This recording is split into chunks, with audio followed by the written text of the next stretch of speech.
Welcome to this explainer, which we've designed as a sort of premium executive coaching session just for you. Imagine, for a second, walking into a packed room. Maybe it's a high-stakes strategy meeting or a really intense board review, and instantly earning the absolute respect of every single person sitting there. You haven't raised your voice, you haven't pounded the table, but the room, it's yours. Today, we're unpacking what I like to call the silent architecture of respect, to show you exactly how that's done. Okay, let's dive into this. There's this pervasive, almost cinematic myth in the corporate world that the person dominating the conversation is the one commanding the room, right? We all picture that aggressive executive just barking orders and demanding compliance. But our coaching framework challenges that preconceived notion head-on. Listen, demanding respect is a really fragile strategy. Earning it quietly, now that is what builds true, unshakable authority. So here is our coaching agenda for today's explainer. 1. The loud leadership myth. 2. Pillar 1. Physical command. 3. Pillar 2. Emotional composure. 4. Pillar 3. Unshakable integrity. 5. The ultimate leadership secret. And finally, 6. Your executive legacy. Let's kick things off with Section 1, the loud leadership myth, and how you can quietly earn respect. You see, the foundation of true executive presence relies on this one really simple truth. Respect is not something you can just write into a job description or demand from your team. No way. It's something you quietly, consistently earn through your behavior. I constantly remind my coaching clients that the way you carry yourself on a daily basis leaves a drastically stronger impression than how loud you can speak. Your everyday habits, those are the literal building blocks of this silent architecture. Moving right along to Section 2, Pillar 1, Physical command, mastering the space and sound around you.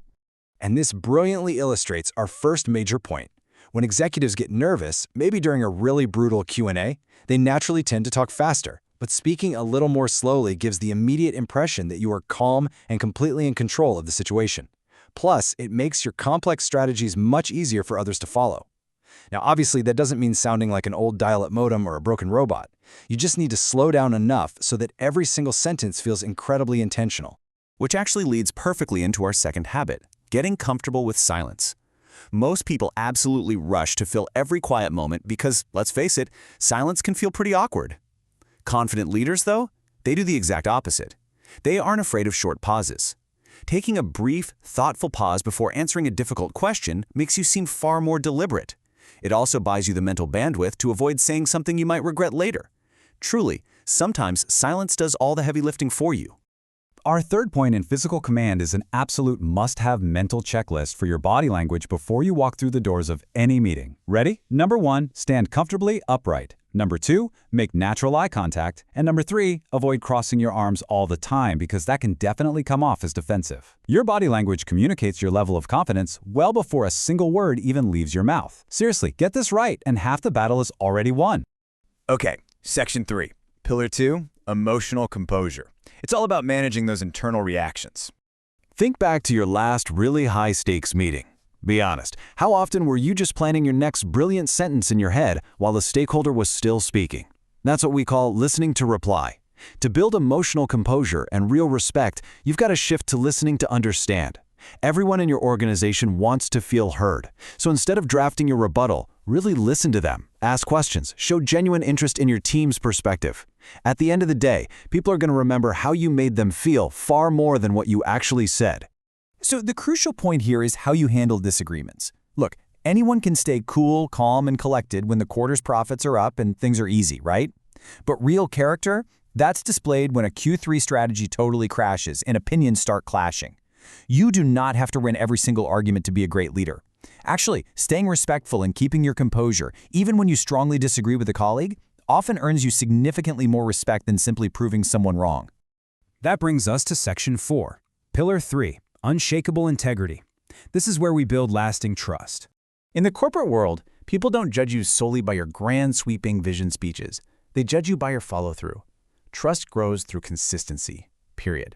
This means genuinely honoring your team's time and their bandwidth. If you regularly keep even the small promises, like say showing up to a one-on-one fully present or actually following through on a minor budget commitment, people begin to see you as fundamentally reliable. You basically become an anchor of integrity for the whole team. Now, this brings us to a huge hurdle for a lot of high achievers. The common perception out there is that admitting a mistake makes an executive look weak or incompetent. But the reality? Taking responsibility actually builds massive credibility. Let's be real. Nobody expects perfection, not even from the CEO. When a project goes off the rails, stepping up and saying, "Hey, I made a miscalculation here," shows incredible strength.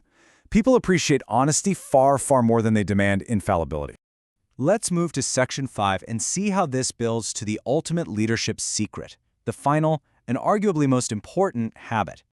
Here is the biggest secret of them all. If you want respect, you absolutely have to start by giving it. It sounds simple, but it's huge. This means treating people politely and valuing them, regardless of their job title, their age, or their background.